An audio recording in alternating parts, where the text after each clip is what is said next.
Смирно. Движение сдать вопрос. Товарищ преподаватель УБЖ, количество 5 человек, отсутствующие находится в больнице. Ставь строй. Кругом. Справа по одному, класс, шагом марш.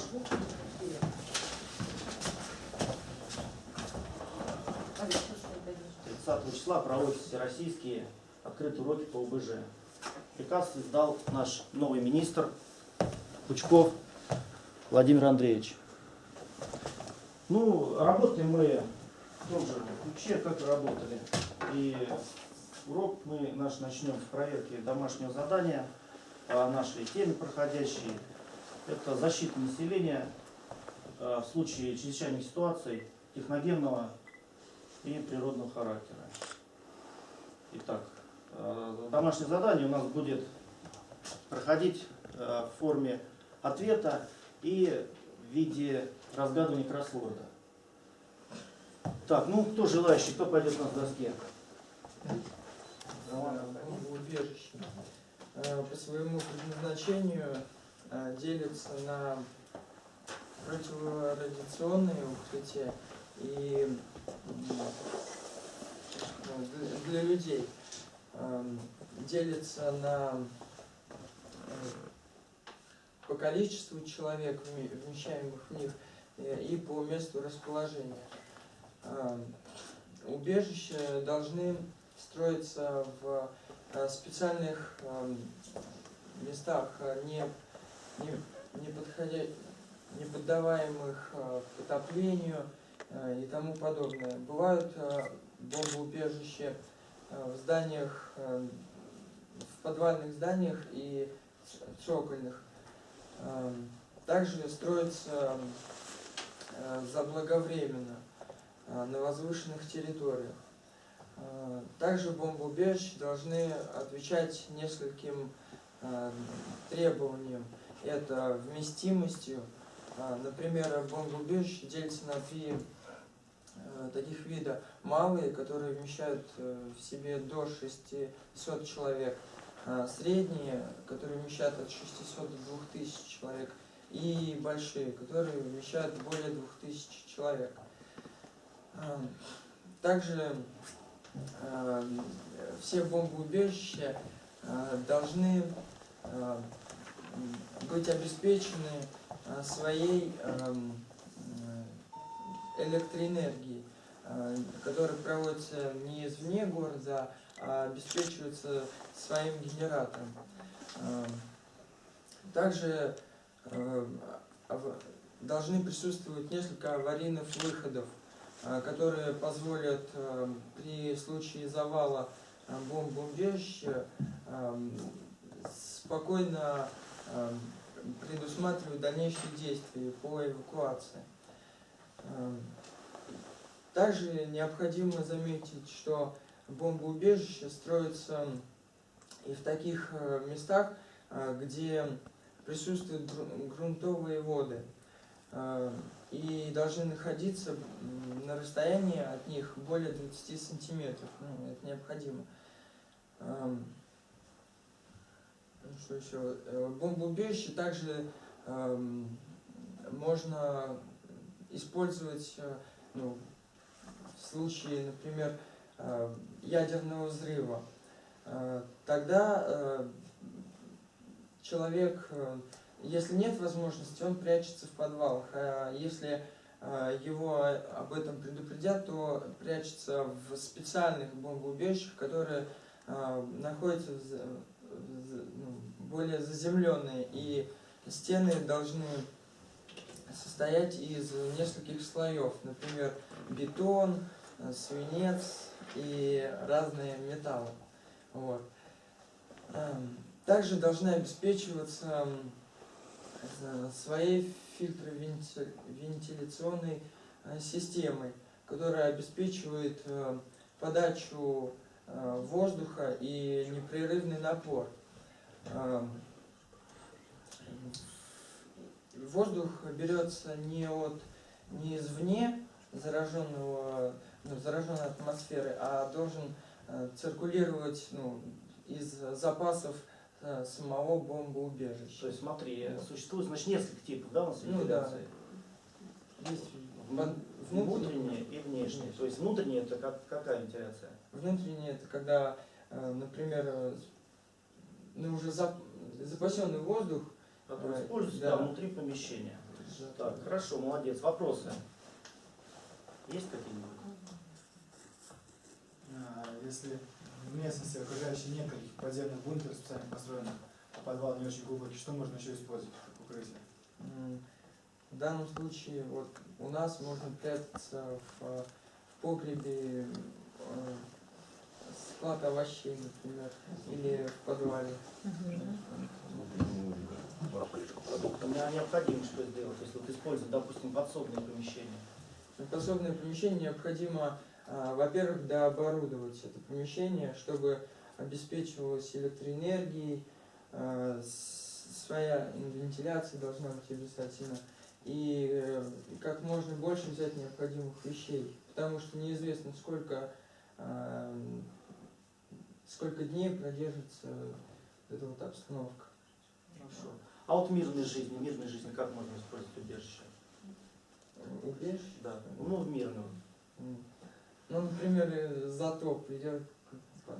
То есть их можно использовать не только в военное время, но еще и при чрезвычайной ситуации ураган, природного характера. То есть в основном используют эти убежища у нас. А опыт использования этих убежищ какая страна имеет? США. По причине, в Канзасе ураганы, например. по причине, да, смерчей, там небольшой опыт использования. А вот такой вопрос, мы с вами тоже его обговаривали. Вот что, как вы думаете, это вопрос тоже и для всех. Что лучше, эвакуация населения из города или же нахождение населения в убежищах? Как вы думаете? Если население можно предупредить, то лучше эвакуация. И это также зависит от степени опасности, которая ждет население. Если мы ждем, например, атаку, например, урагана или прорыв реки, то лучше население эвакуировать. Ну а если же произошел взрыв ядерной бомбы, то лучше спрятаться как можно быстрее. А в этом случае можно использовать подвал, потому что не успеешь бежать. Хорошо. Садись, молодец. Так, и теперь давайте посмотрим задание Анны. А у нее был кроссворд. Расшифруй нам. Подойди сюда к доске и расскажи нам вопросы и ответ на свои вопросы. Поражающий фактор ядерного взрыва, не оказывающий вредного воздействия на человека. Это Электромагнитный импульс. То есть он не оказывает вредного воздействия, он оказывает воздействие только на технику. Инженерное сооружение для защиты населения от воздействия вредных факторов природного и техногенного характера. Это Убежище. И часть местности, подвергшейся радиационному заражению, это зона. Хорошо. Садись. Вот смотрите, мы с вами разгадали кроссворд. У нас здесь помечено красные клеточки. Я их не зря так пометил. То есть у нас фон зеленый, а здесь у нас красненький. И у нас здесь получилось выделенное слово. Выделенное слово. СИС. Как вы думаете, как можно эту аббревиатуру перевести? Подумайте. То есть у нас сейчас тема защита населения. Защита населения. Защита. Да, средства. Защита. Есть коллективно, а это индивидуально. Так, то есть у нас есть средства коллективной защиты, есть средства индивидуальной защиты.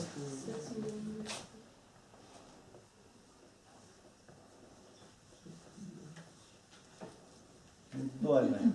И защита. Итак, у нас получается аббревиатура СИЗ. Средства индивидуальной защиты. Что мы можем отнести к средствам индивидуальной защиты? Противогазы, Костюмы. Еще что? Респиратор, то есть средство, которое защищает у нас органы дыхания. Так, маленькая техническая противогаза. Она у нас уходит корнями во времена Первой Мелитической войны, когда немцы активно стали применять отравляющие вещества на своих позициях. Мы сейчас послушаем небольшой доклад, который мы подготовили.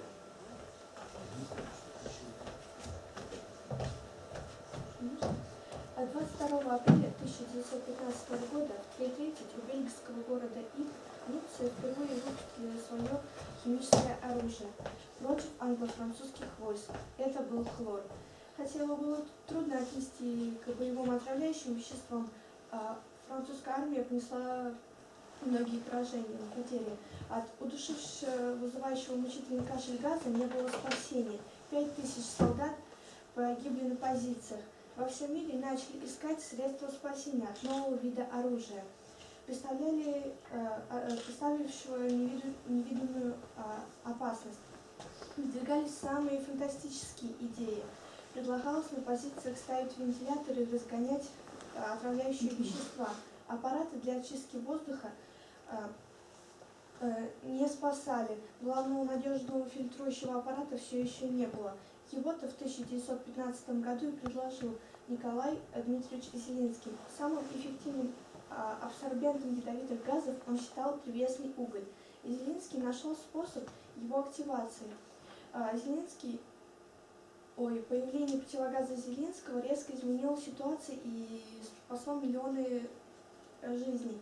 Безусловно, заслугу Зеленского стоит выделять не только как в изобретении самого противогаза, сколько в открытии активации угля. Принцип изобретения Зеленского заложен во всей конструкции современных средств индивидуальной защиты мира, всего мира. И откройте тетрадочки, запишите, сделайте такую небольшую табличку. Запишите число 30 апреля и тему СИС, средства индивидуальной защиты.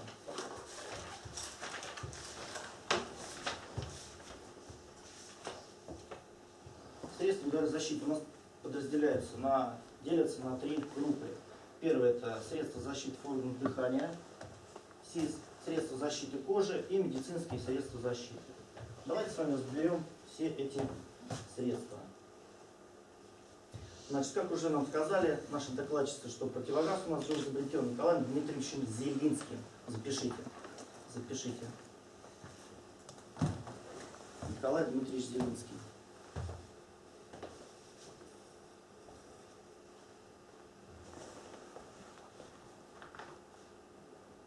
А что такое само слово противогаз? Вот как дать определение? Предназначены для защиты органов дыхания от воздействия. Давайте посмотрим, что нам пишет толковый словарь по поводу названия противогаз. Противогаз – это маска с фильтром, служащая для защиты от отравляющих и радиоактивных веществ, вредных газов и дыма.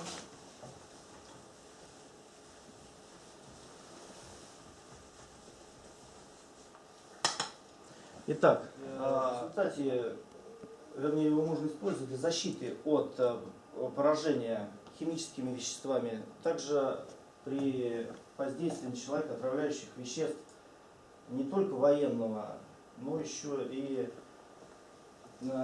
те вещества, которые используются в промышленности. То есть не боевые вещества, а химические вещества. Это химические вещества, запишите, которые используются в промышленности, называются АХОВ. Запишите аббревиатуру АХОВ. И сейчас мы с вами переведем. Записали.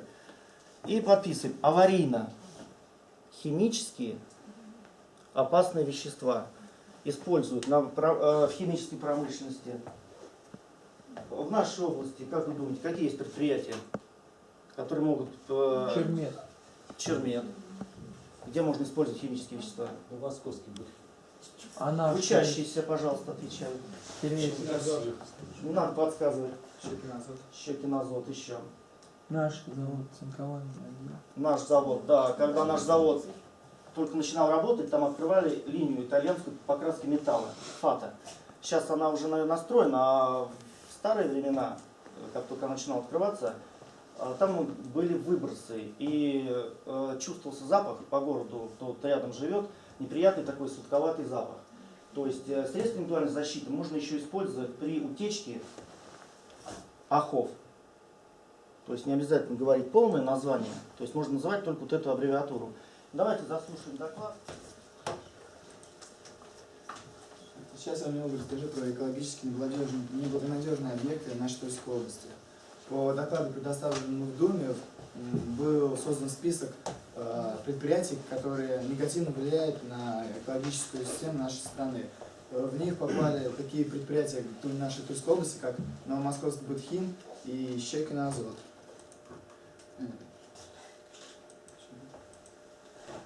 Как же эти предприятия влияют на экологию? Во-первых, в 2006 году Щекин азот установил производство карбамида формальдегидного концентрата, которое негативно влияет на загрязнение атмосферы вокруг ближайшего населения. Это страдающая от загрязнения атмосферы различными вредными веществами Ясная Поляна. То есть уровень вот этого вещества там превышает допустимую норму в несколько раз. И выбросы предприятий, использующих формальдегид в своей деятельности, они происходят почти ежедневно. Кроме того, 28 января 2013 года на Щекин азот произошла внештатная ситуация. Произошла авария и утечка данного вещества. Огромное количество было выброшено в атмосферу для погашения, выброс этого вещества был признан силой МЧС, в результате чего предприятие было закрыто на промежуток около 2 недель. Таким образом, количество выброшенных веществ в атмосферу ежедневно превышает допустимую норму, равную 1650 тоннам, в десятки раз. Ну, в Новомосковском Бытхим считается, что это не опасное предприятие, там не существует никаких проблем, но по опросу среди самих местных жителей, на самом деле ситуация экологическая оставляет желать лучшего. Да. Все. Спасибо, хорошо. Противогазы подразделяются на фильтрующие и изолирующие. То есть давайте сначала с вами разберем фильтрующие противогазы. Фильтрующие противогазы. Принцип действия фильтрующих противогазов основан на фильтрации зараженного воздуха через фильтр. А фильтр у нас состоит, как уже говорили, что принцип всех фильтров это уголь. То есть вот разрез противогазного фильтра, вы можете посмотреть. Нижняя часть это целлюлоза, верхняя черная это уголь, угольный элемент. То есть он так сделан, что он может высыпаться и сделано так вот. Передайте, смотрите. Значит, противогазы у нас подразделяются также гражданские противогазы, ГП-5 противогаз, ГП-7. Существует еще противогаз ГП-7В. Литера В означает, что вода. Можно подсоединять трубочку и использовать для питья. То есть мы видим на рисуночке вот такая фляжечка, через которую подается вода. Также еще существует общевойсковой противогаз, который используют в рядах вооруженных сил. Общевойсковой противогаз у нас представляет улучшенную модель гражданского противогаза ГП-5. Отличие: увеличенный фильтр, воздушный фильтр и шланг. Некоторые думают, что шланг это неудобно, он мешает, болтается. Нет, наоборот, шланг позволяет выполнять более сложные боевые задачи. То есть здесь у нас ничего не мешается. Если мы оденем противогаз, у нас здесь будет висеть баклажка, то в общевойсковом противогазе, соответственно, фильтр находится на бедре, и вы можете выполнять всевозможные работы. Также еще существуют детские противогазы, детские и школьные противогазы.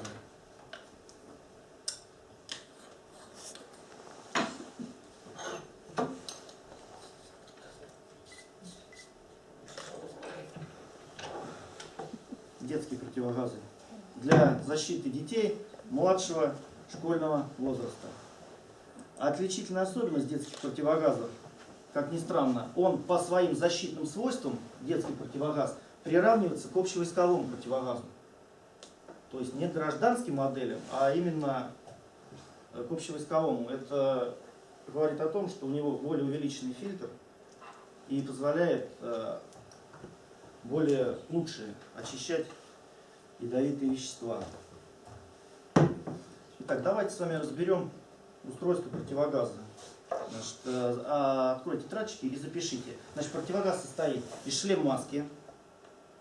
Шлем-маски разной конструкции. Есть закрытые шлем-маски, есть открытые.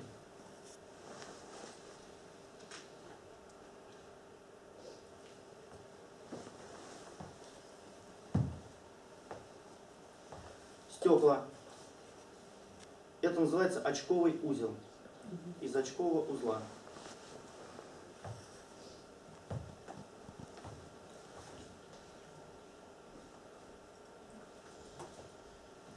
Фильтра.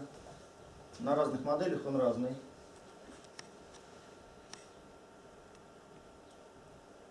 И узла клапана. Узел клапана. Устройство всех противогазов практически одинаково.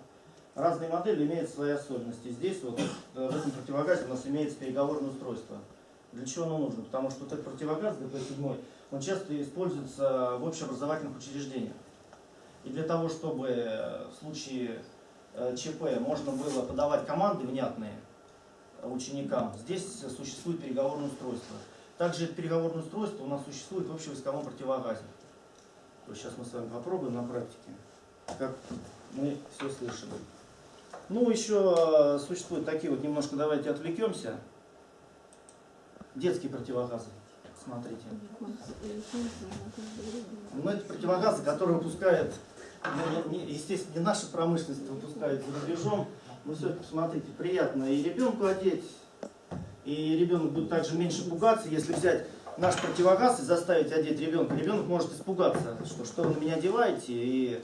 А вот такие модели, они как бы немножко отвлекают. Ну вот еще такие очень интересные модели. Да, модели для животных. Так, мы немножко с вами улыбнулись, отвлеклись. Итак, следующая классификация противогазов, запишите, изолирующие противогазы. То есть, если у нас вот эти были гражданские фильтрующие, то следующая классификация изолирующие.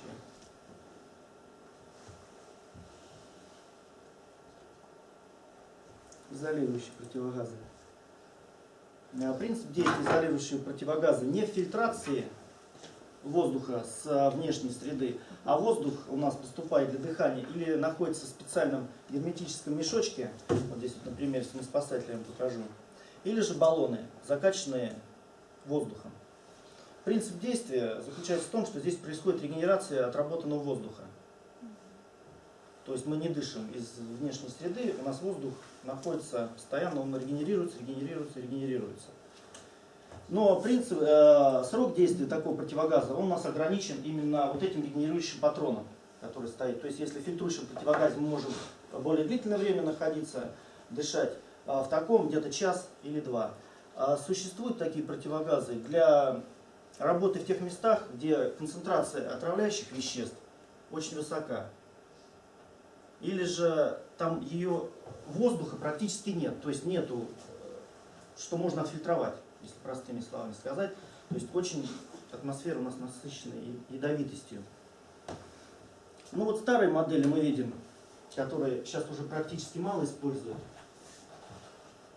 КИПы, это кислородно-изолирующие приборы.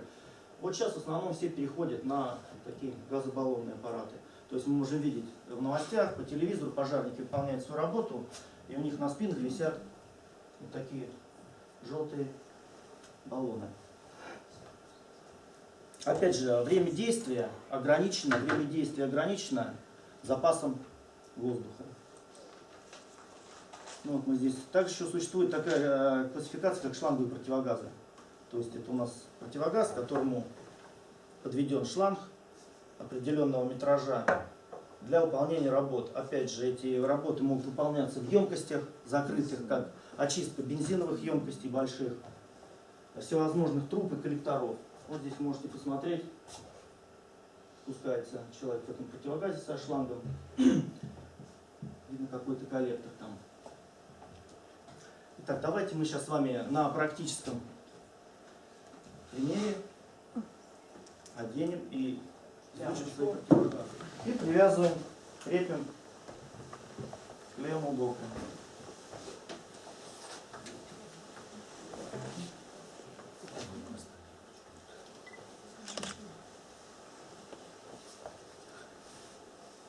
Положение на готове, расстегиваем клапаны.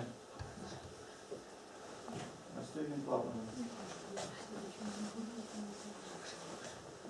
То есть противогаз у нас находится под рукой. Противогаз одевается по команде газы и самостоятельно. При одевании противогаза обязательно уделить внимание наличию крышки, чтобы она была обязательно снята. Потому что это неоднократно проверено и на личном примере, когда экстренная ситуация, люди забывают снять предохранительную крышку. То есть, да, ситуация экстренная, обязательно вы должны снять предохранительную крышечку. Итак, по команде газы делаем вдох, закрываем глаза, одеваем противогаз, делаем выдох, дышим, наслаждаемся очищенным воздухом. Мы ждем команду газа.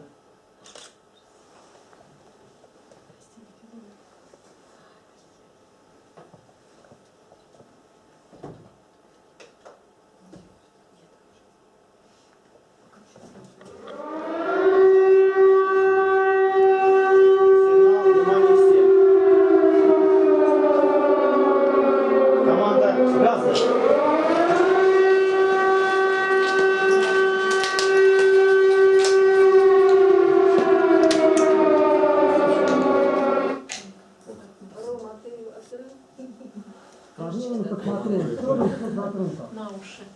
Отбой команды газа. Отбой команды газа сняли. Вот первая типичная ошибка. Что у нас произошло? Мы забыли посмотреть, закрыта ли у нас клапанная крышка. Садимся. Садимся. Небольшой эксперимент, чтобы вы посмотрели, как работает противогаз с наличием переговорного устройства и без переговорного устройства. Садимся.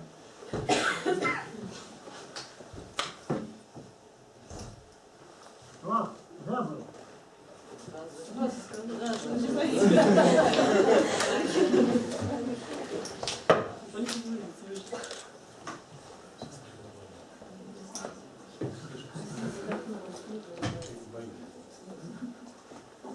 Класс, отбой команды газа.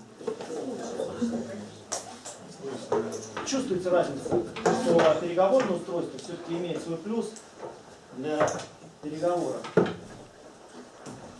Итак, средства защиты органов дыхания мы с вами разобрали. Теперь давайте посмотрим средства защиты кожи. Средства защиты кожи у нас представлены костюмами, общевойсковым защитным комплектом, комплектом L1 и защитно-фильтрующей одеждой. Также можно в домашних условиях подготовить свою одежду для защиты от вредных факторов, от радиоактивной пыли. В свое время были такие книги «Знай, умей», которые в начале 80-х, 90-е годы снабжалось население. И там было указано, как в домашних условиях подготовить одежду, улучшить ее фильтрующие качества. Времена холодной войны у нас канули, как говорится, в лету, поэтому в основном используют не подручные средства, а штатные средства. Итак, давайте рассмотрим наши защитные комплекты. Итак, перед нами представлены два комплекта. ОЗК, общевойсковой защитный комплект, и костюм L1. Так, давайте сначала оденем костюм ОЗК. Берем один. Одевается костюм в виде плаща. одеваем в виде плаща. Есть несколько вариантов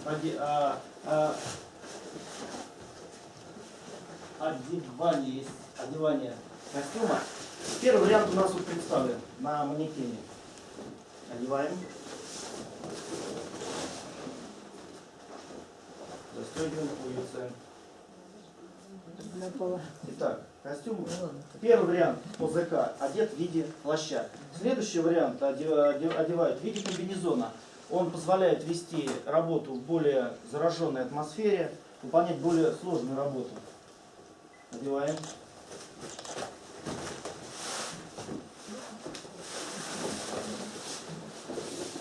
Спасибо.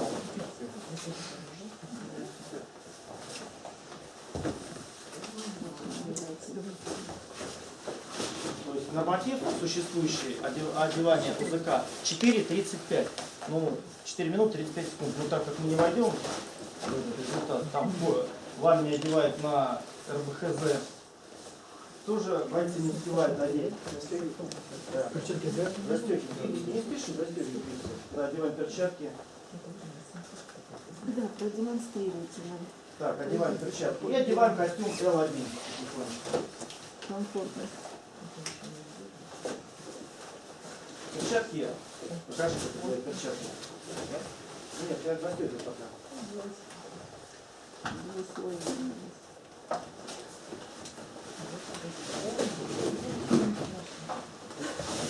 Одевание перчаток имеет свои особенности.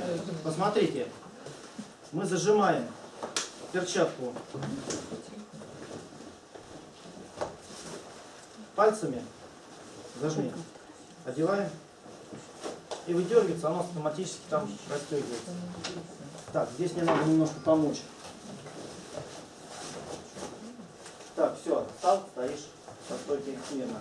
В виде плаща одет. Одеваем в виде комбинезона. Достаем железочки. Достаем железочки. Вставляем. Не спеши. Не спеши. Потом повернуться. На все про все 4:35. Вот одевание вот этого норматива.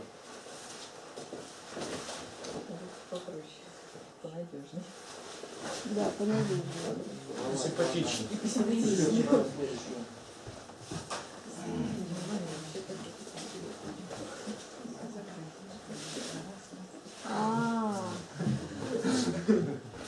Делай второй день. Главное не перепутать. Я тут перестегнешь. На ушах не застегнем.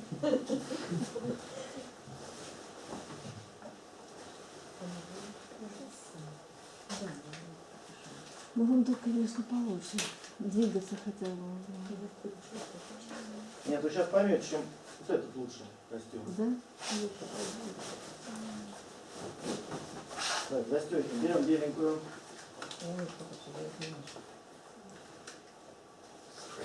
Вторую беленькую.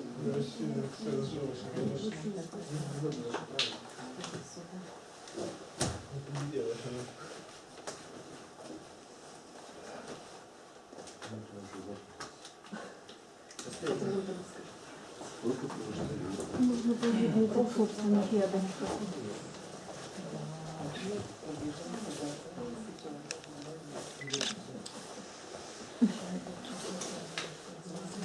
Противогаз одеть.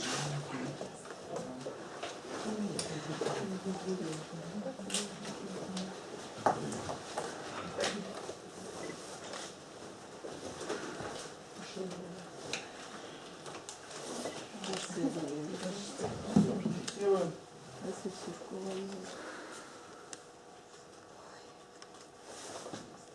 Жарко у них, ребят? Да. Нет? Сейчас пока нет. Итак, 3 варианта защитных комплектов. 2 УЗК одевается в виде плаща, в виде комбинезона и легкий костюм L1. Итак, построились, подравнялись. Налево. Вид сбоку. Налево. Вид сзади. Ремень. Этот вид не должен пугать. Здесь находится ремень и всевозможные спецсредства. Налево. Да, у нас не пугает. Налево. Подается команда защитные костюмы снять. Разоблачать.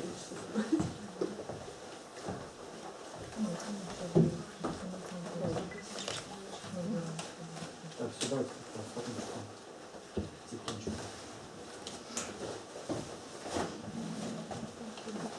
Два человека. Противогаз у нас и перчатки снимаются в последнюю очередь. Так что Растегаев Иван у нас попал под воздействие отравляющих химических веществ.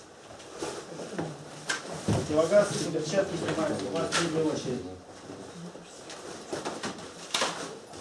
Все. Бросаем и отправляем на санобработку. Все костюмы. Так, защиты. У нас медицинские средства защиты, которые представлены аптечкой индивидуальной. Запишите. Аптечка индивидуальная.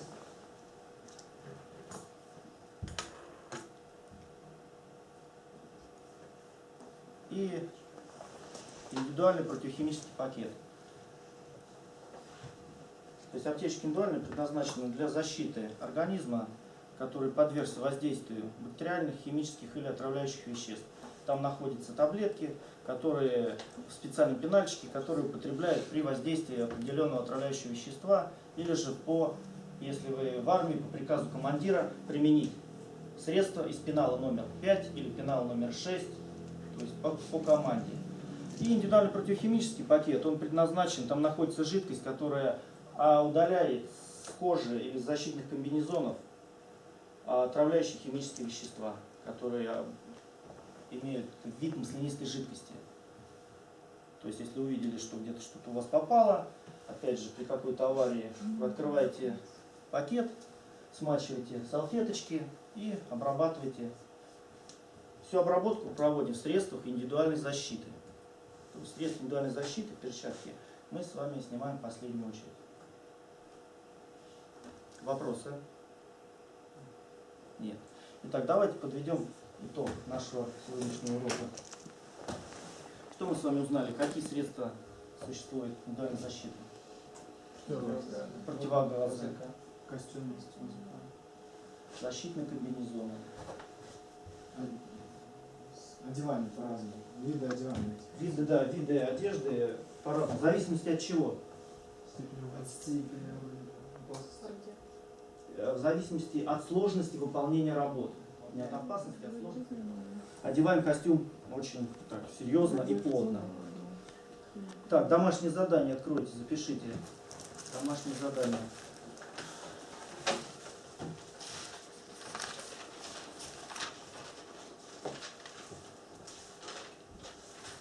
Домашнее задание. Страница 235.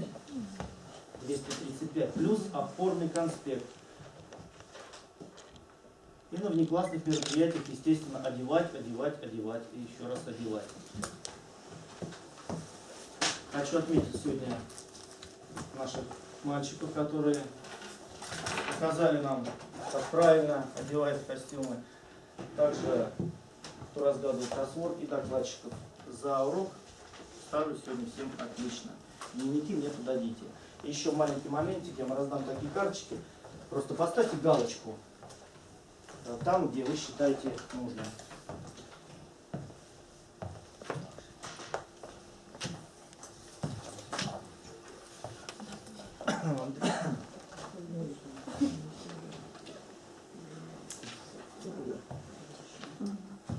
Готовы? Если готовы, давайте мне вместе с вашими дневниками.